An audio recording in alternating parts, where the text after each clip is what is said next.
Welcome to today's session on group dynamics. I hope students this is a most interesting topic about groups and how it is formed and ways in which that you can make more effective in group discussion. So let us start with what is group discussion and how this group dynamics have influenced group discussion as well. So when it comes to group dynamics, so what is group first? So group is a group of students or group of individuals, and you can also tell like it's like who perceive existence of a particular group on its member. Group has a common goal, isn't it? So anybody individually you have a common goal. When it comes as a group, or if in case you've been divided into different groups, you have a particular common objective to be achieved. So there is a relationship among the team members, and finally there is a central element, that is the interaction within the team members. And put it short, make it very short and simple for you, is group dynamics is concerned with the formation and structure of groups and the way that they affect the individual members and the other groups of the particular organization. So this is about group dynamics, like how and what are the ways in which happening. So before going into the group formation is like imagine that you entered into the college first day and you didn't know who you are and you are very new to the college, and then day one, after that you spoke to the person who's next to you, then slowly you started with making friends, and then comes how did you go about it. So for all that, it took some time, right? So then you made your own friends, right? So you've made your own groups and you made your own team and you made your own friends out of it. Maybe not whole class will have around 4 to 5 groups in a class. So this is how you have learned. So it's like without knowing ourselves we have formed our own group. So we will see how the process actually happens. So it's very interesting to see this. So going to the group formation, the first one, okay, there are totally 5 steps. The first one is forming, second one storming, third one norming, fourth one performing, and fifth one is adjoining. So let's go into what is first one is forming. So in this particular stage, like you have a team member who are positive and polite, so you are anxious to talk to each other, you didn't know how to go about or start with. So as a leader you play a dominant role. So you start interacting with your friend who's sitting next to you.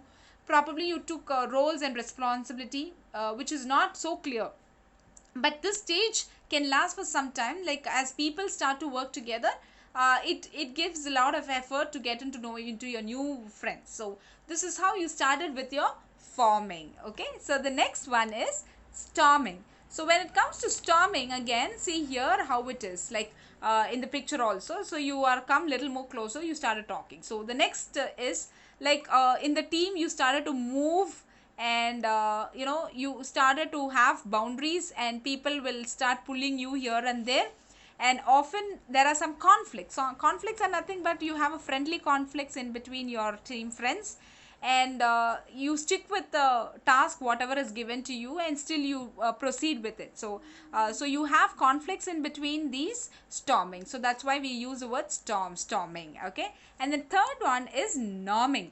So here what is happening is gradually the team or your own group forming is after this stage.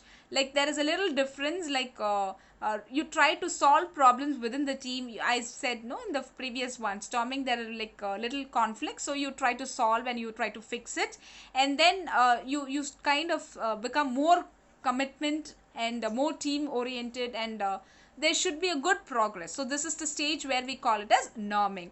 Then comes the fourth one is performing. So if you see in the picture, there are a lot of people in that whole group where they start performing. So only if you reach the stage after norming comes the performing. So as a group you start to achieve a lot of team goals, and probably as a leader you can delegate some work to them, you assign some work, or create that feel ease kind of a stage.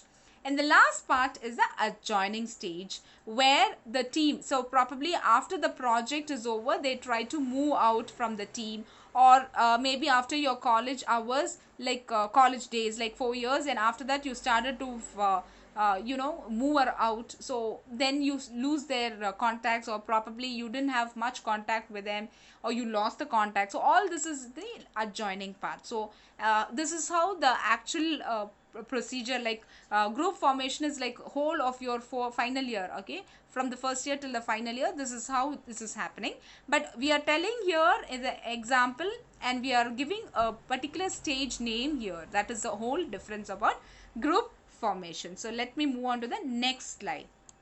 Under the next slide is like effective ways to understand group dynamics. So we saw what is group dynamics, then we saw what are the process involved in it, and we will see the ways in which you can actually do it. So in this slide, we will see about a couple of 8 points. So like the first one is initiative. So initiating is like in a GD, if you start initiating is good.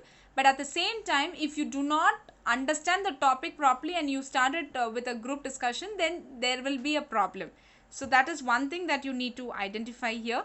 Team player is like a team player, everybody are good team players. So only if you are a good team player, you can be a good team leader. So good team leader can indirectly or directly you can lead into a good manager. So this is the way in which you achieve your target. So team player is not as easy. So you all have to be as a team player as a fresher. Then comes reasoning ability. Reasoning ability plays an important role while like when you start expressing your own opinion or ideas at GD. So you need to identify what it is. For example, like GD where participants are unable to establish a proper rapport and do not speak much. So that's when you start starting your way in which where to explore, so that everybody will start talking. Or an example like a GD where participants get emotionally charged and GD gets chaotic, like it can happen that way also. So the next one is flexibility. So you must be open to ideas as well as evaluation of your topics. Like for example, like if there is a topic called as should India go to war with Pakistan. So this is a very very controversial topic. So some students, they get emotionally attached to the particular topic, and they will start, yes, India should, or no, India should not. So they just straight away go into it. So by taking a stand, you have already given your decision without even discussing the topic at hand or listening to the views of your team members. So this is why we need to be more flexible.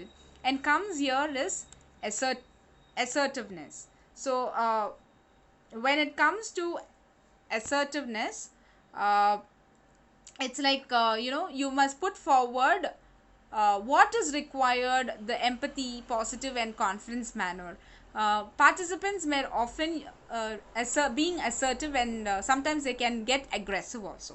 Next comes is the creativity, where little ideas about like thinking out of the box, that will add a lot of value to group discussion.